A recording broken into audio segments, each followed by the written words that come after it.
Hello everybody, welcome back to Memory Gamma. Today we're going to look at another one of the smaller factions inside the umbrella of the Independent. We're going to go to another one of the factions listed in the Motley Fleet pack. We're going to look at the Maquis. Yes, those intrepid band of freedom fighters operating in the demilitarized zone between the Federation and the Cardassians. Or that group of opportunistic terrorists if you're on either one of the opponent's sides. So, there is a few ships, a handful of captains and upgrades. Again, I'm just going to go through them. We're going to put the ships up. We're going to put some captains on them.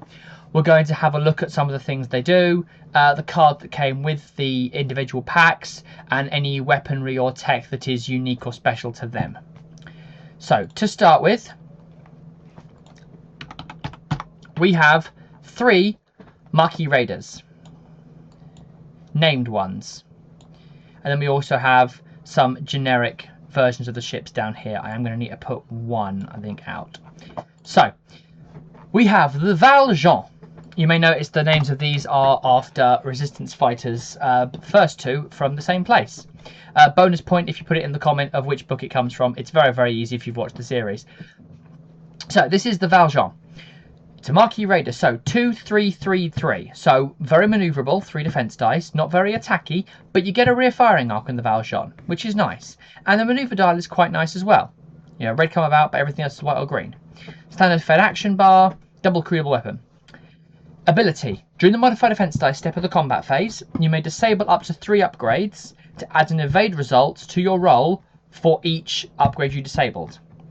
So, if you really need to get out of the damage, you can throw your equipment underneath, you know, in the way of oncoming fire to absorb some damage. Don't need disable, not discard, which is nice, but it does mean that you are going to have to find a way to re-enable everything. And there's some ways of doing it, but then you're not going to be able. Then you're going to have to use one of your slots as your re-enabler, and therefore not be able to disable it for the ability. So. It's a nice ship, I will say. Then you've got the Gavroche. This is the second one of the Maquis Raiders. This was actually a prize pack under the command of Michael Eddington. The Valjean was a retail pack under the command of Chakotay. So the Gavroche is exactly the same stat line. However, we lose a weapon slot and lose the rear firing arc. So this is one of those instances where different ships inside the same class have different base plates, have different firing arcs. For example, as I said with the Klingons, there are some Cavort classes which do have a rear firing arc and some that don't. There are some Maquis Raiders, the Valjean and the generic Valjean, that have a rear firing arc. There are some that don't. Bless me. And also we lose a weapon slot. For the same base points, so you're 1 slot down and it's the same base points with no rear firing arc. Okay, so less of a good ship.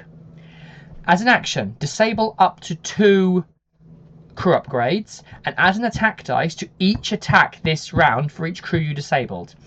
Now, that is nice because that's an action disable 2 crew, but it's for +1 attack dice to each attack. So if you make multiple attacks, you get multiple attack dice. You get those 2 dice for each attack. So that makes this really nice for carrying something big and sort of like fire spready, you know, shooting at multiple, or even just something that if you just fire twice due to an upgrade we'll talk about in a little bit, or additional phaser arrays, or anything like that. The final one is the, I choose the pronunciation, if anyone knows how to pronounce this name properly, I've heard it pronounced every which way but Sunday, the Guingong, I believe. Again, Maquis Raider, so you get double crew weapon tech, the only native tech one, and again, no rear firing arc. Special rule, you can equip inertial compensators to this ship for free without an upgrade slot. There is one just here, just for the inertial compensators. And when you attack, if the defending ship is hit, they get an Orcs power token. So this thing hands out Orcs power tokens as long as it does some damage. That's quite nice. So it's a nice sort of, you know, additional little bonus when attacking. Doesn't take an awful lot to make sure you get a damage through. And inertial compensators is a nice upgrade. We'll get to them when we get to tech. Captains. So our first one, Chakotay. Add a weapon or a crew upgrade to the upgrade bar. Okay, nice. He brings along something with him.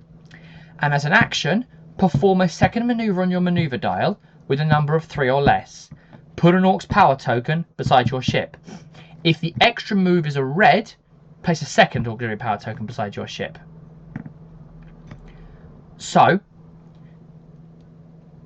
you do your move, you've done your power strain step, you've done all of that. Then you go action, perform another maneuver. So say you've done a 1 bank to clear an Orc's power token from last time. Then you go, I need to go fast. Action, 3 straight forwards. Put 3 straight forwards and then get another Orc's power token. If you decide to go, oh actually I want to do a 3 come about, you would do the 3 come about and you'd get 1 Orc's power token from doing the maneuver and a second Orc's power token because it's a red. So it's painful to do extra reds, but he only has 1 red on a Maquis Raider. And it allows you to do 2 moves a turn. So it might be worth it. And also, as in, 6 skill, talent slot, 4 points, and adds a slot. That's quite nice of it in itself. Michael Eddington. Everyone's favourite Starfleet security traitor. If you haven't seen For the Uniform, Deep Space Nine, I urge you to go and watch it. It's one of the best episodes in Deep Space Nine. Apologies, my tea was going cold.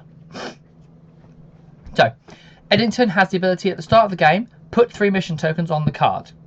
And as an action, you can discard a mission token, target an opposing ship at range 1 to 3. And that ship loses 2 attack dice for every attack it makes against your ship this round. So it targets an enemy ship and makes it less good at attacking you. It can attack everybody else at full power, but it means if it fires at you, then it loses some attack dice. It's nice. It's a nice action in a one-on-one because the enemy only has you to target. So fundamentally, it's 3 times a game action for making them roll 2 less attack dice. Nothing wrong with that again.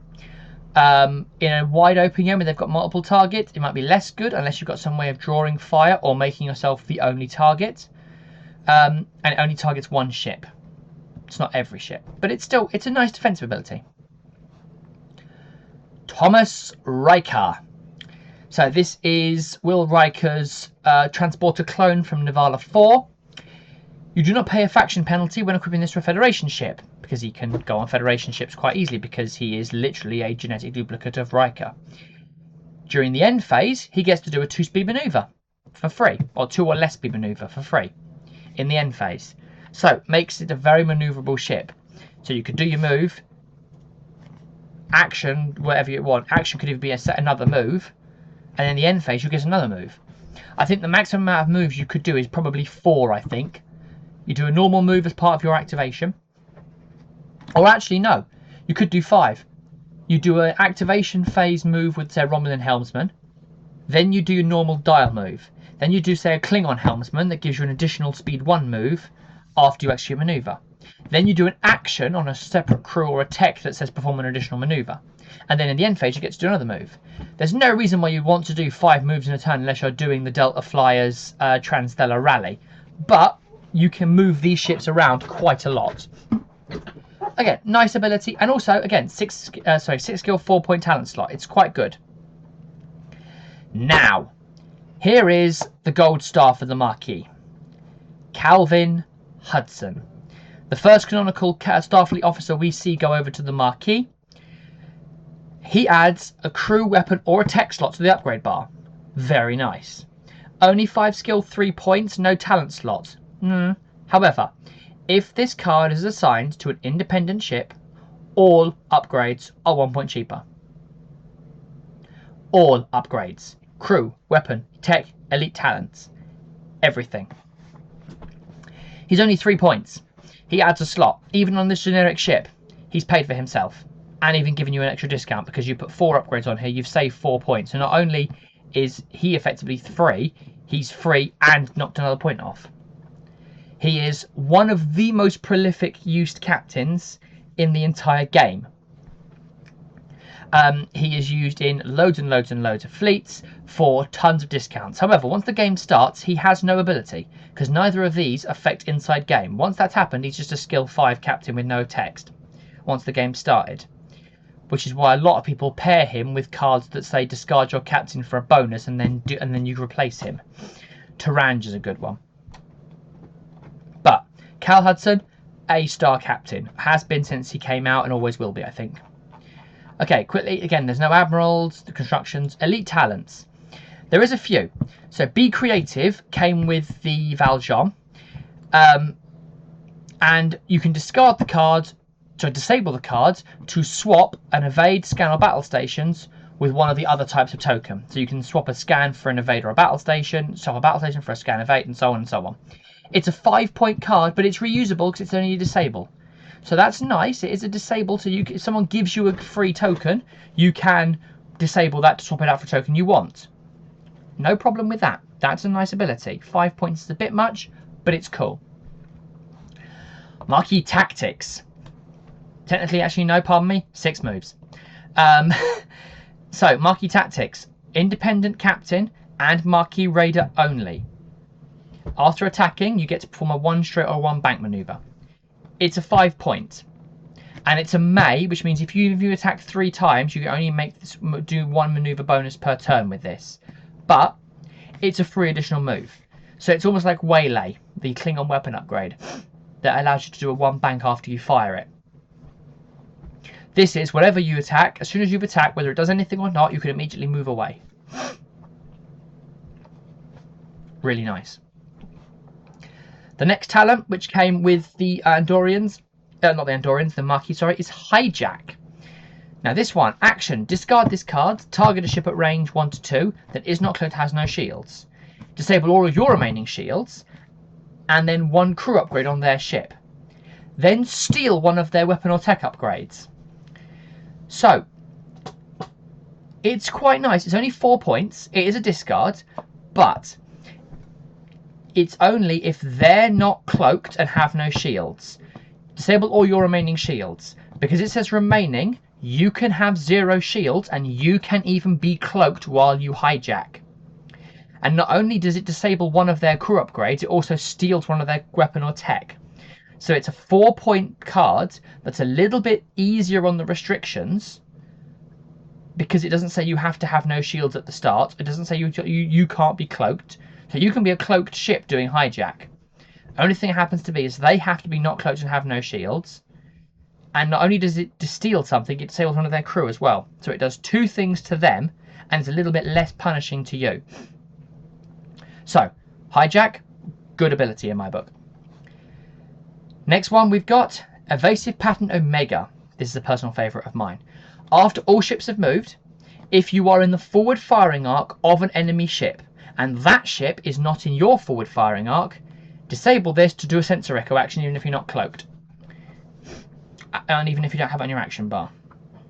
So, now that doesn't say if you're in no enemy ships firing arcs. You could be in 3 different enemy ships firing arcs. As long as you are, if say for example you've got said 3 ships that are in you let me start again. If you have multiple ships that all have you in their forward firing arc, as long as at least one of them is not in your forward firing arc, you can trigger Evasive Pattern Omega, even if multiple ships don't trigger the ability. As long as one ship does, you can do it, and it's a free sensor echo. You pair that with a Romulan cloaking device or Sign-On, who allows you to do 3 straights when you sensor echo. This allows you after everybody has moved, so it's right at the end of the activation phase. Everyone's moved, everyone's acted. The next thing after that is at combat phase. So it's basically a start of combat phase effectively, but it is after all ships have moved. So it's quite powerful. And it's only a disable and only 3 points. So you can use your action to re-enable it. Next round, move and get a sensor echo again. Something I have done. So that's an A-star card for me. It's a disable, multiple use in a battle, and it's only 3 points. Perfect. Let's go to some crew. Let's have a look at some crew upgrades. So our first one we have Maquis Sisko. Discard her and disable one other upgrade on your ship to pick a ship at range 1 to 3, that ship can't fire at you. Now, unlike a lot of other you can't fire at me abilities, she doesn't stop you firing at them. However, it does have to discard her and disable something else, and she's 5 points. But for a fundamental, if it's a one-on-one, you can use her and the enemy ship can't fire this round. You can shoot at it gamely and it can't do anything to you. In a multiple battle, again, the ship that you think is going to shoot you, so you can't fire at me this round. He might fire at somebody else, but it'll keep your ship alive from that ship for a turn. Maquis Belana Torres. Whenever you fire at range 3, you can disable Belana to add an extra attack dice, or plus 2 dice if this is upgrade. Its upgrade is on a ship with hull 3 or less. So you stick her on a Maquis Raider, and when you fire at range 3, so only at the long range shots, she's a disable for plus 2 attack dice. Again, it's very, very limited time you can do it. It's only a range 3. If you've got some way of firing range 3 360, unlikely. But if you've got some way of making attack at range 3, it's a very powerful attack. It could be a torpedo, it could be anything like that. Disable her, plus 1 attack dice, or in this case, plus 2 because she's on a ship of hull 3 or less. Next one we have is Tuvok. After you complete an attack that you initiated, you may disable this card to immediately perform an additional 1 straight maneuver. Straight bank or turn. Now that's additional maneuver turn. So he is, after you completed an attack, disable Tuvok and you can perform a 1 turn maneuver. Now that's quite huge. Yes, it's a disable and it's after you attack, but it gives you the ability for a hard turn. And with all the other Maquis are very much the maneuver mini faction. Lots of things give you bonus moves. He's quite nice. Another one that is sort of a Maquis adjacent is Tiro Anodice. Now he's a bit of a weird one. I'm going to zoom in on him and bring him up a bit closer because he's got some text that I need to parse slowly. So, in the planning phase, target a crew upgrade equipped to an opposing ship and put a time token on that crew upgrade, which means for the rest of that turn it's got a time token on it. Nice. In the end phase, at that range 1 to 2, target a crew upgrade that has a time token on it equipped to the opposing ship, and add a time token to that crew upgrade instead of removing one. So this is at the start of the end phase. So normally what would happen is it'd go start of end phase, anything like this would trigger, then you'd go during the end phase, you remove time token, 1 time token from every upgrade on board your ship that has time tokens. Tiro, he not only hands out time tokens to crew himself, he also goes, so you've got a time token on you, Mr. Porthos, Esri, Kieran Nerys, anyone. And you go, right, this crew upgrade. This round, you will add a time token to that crew rather than removing one. So it means that this is going to be locking out that crew member for longer. And you can keep doing that.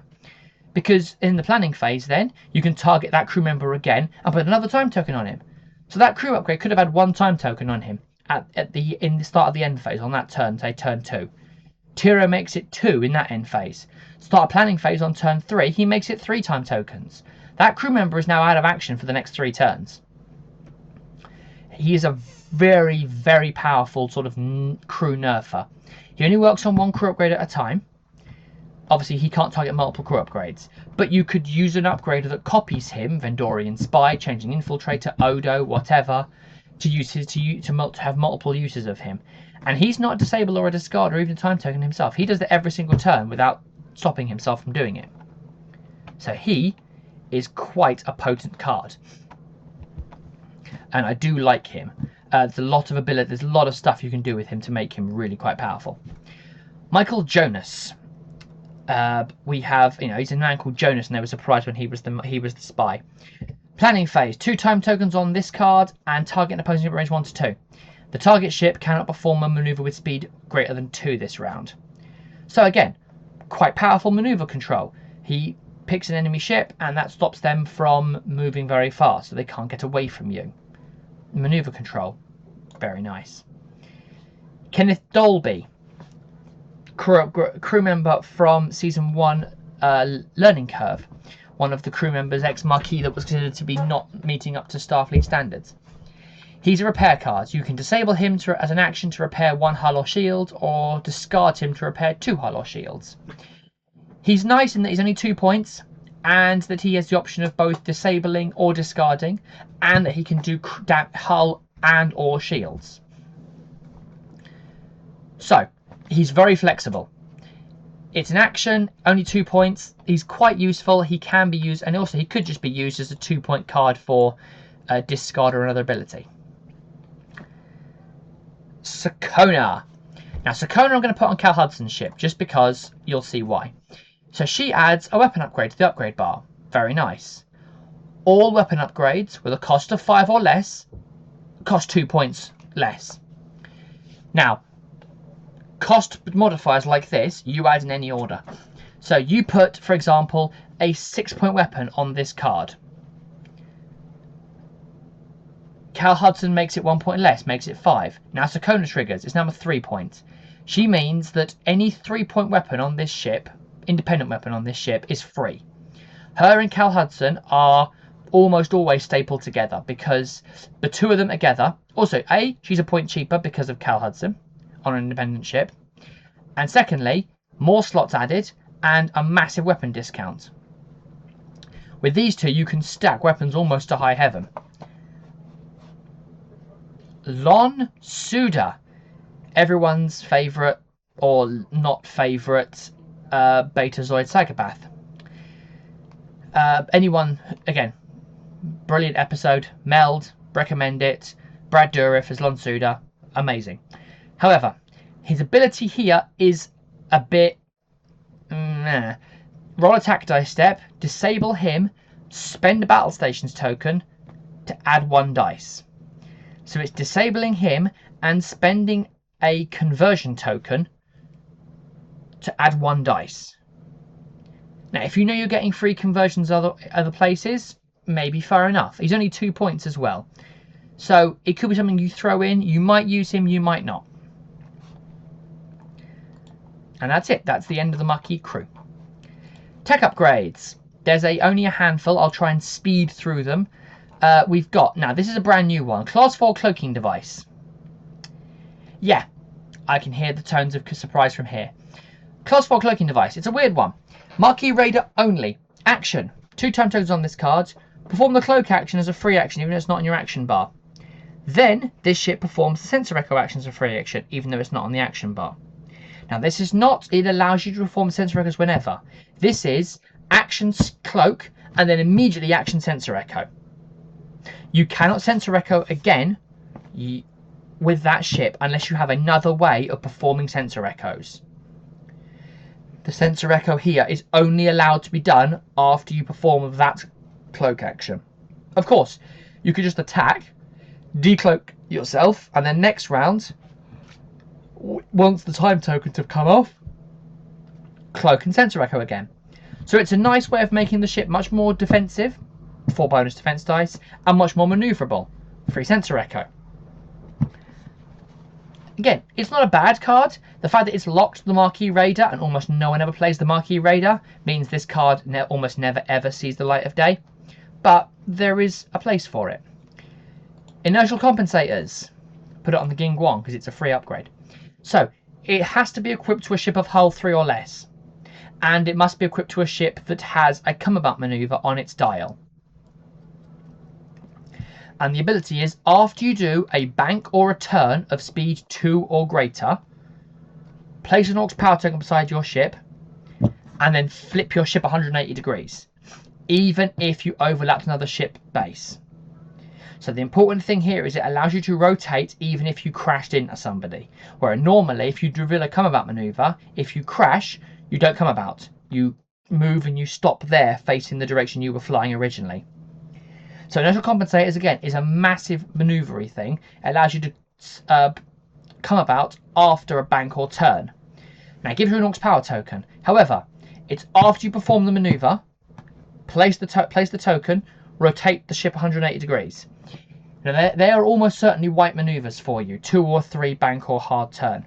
If you've got a way of removing an Orc's power token for doing a white maneuver, say Chekhov, or impulse efficiency, then you can immediately trigger it to remove that Orc's power token, because that is done as soon as you've moved, not during the check power strain step. It's not, you know, after you've moved and finished that movement. It's just as soon as you've performed the maneuver, trigger this, give you the Orc's power token.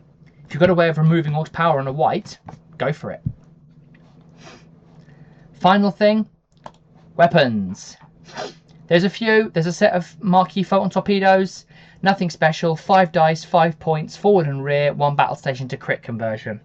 They're nice, and actually on these ships here, for example the Valjean with the rear firing arc, it's 5 dice out the rear firing arc when you normally only get 2 dice. So this is one of the ships where it's actually really worth doing because it's a massive power hike.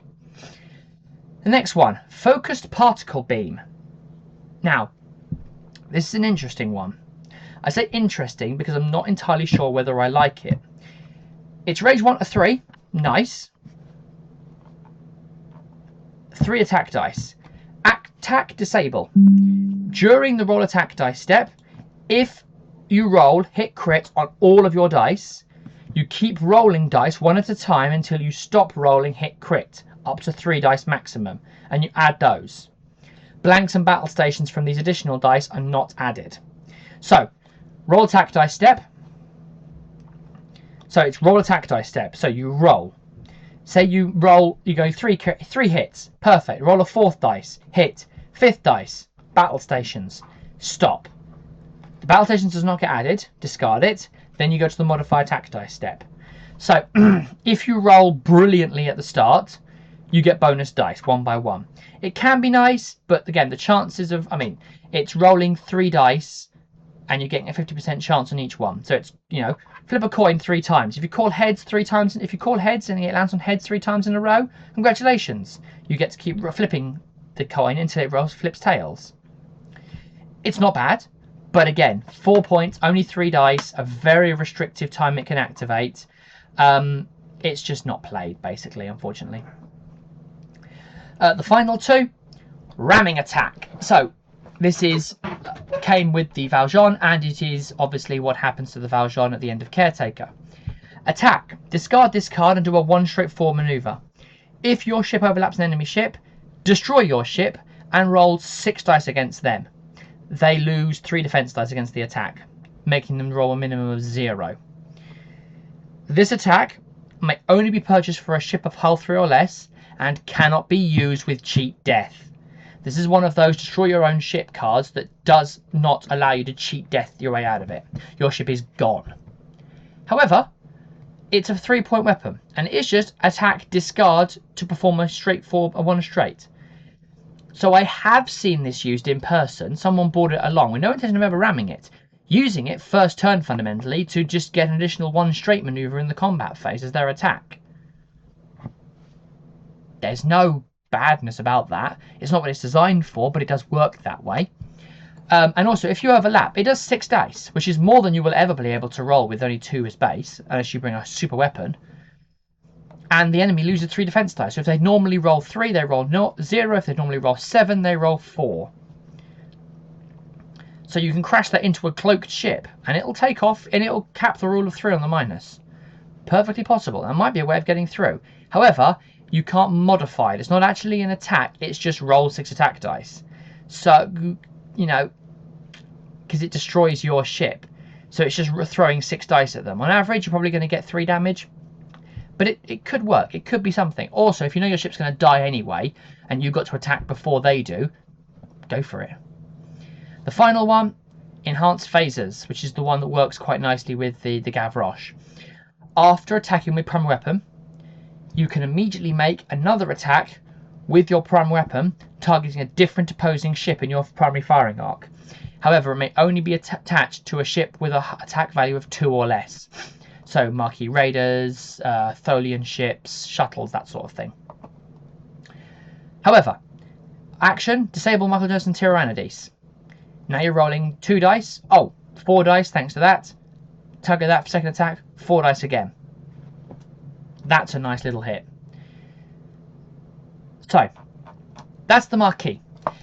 There is a lot of goodness. A lot of their cards, as I said, is either bonus dice, Balana, not Eddington's ability, the Gavroche's ability, Lonsuda. Lots of them are about bonus maneuvers. Tuvok, Chakotay, Riker, Maquis tactics. You know, all of those ones allowing you to do a bunch of bonus maneuvers.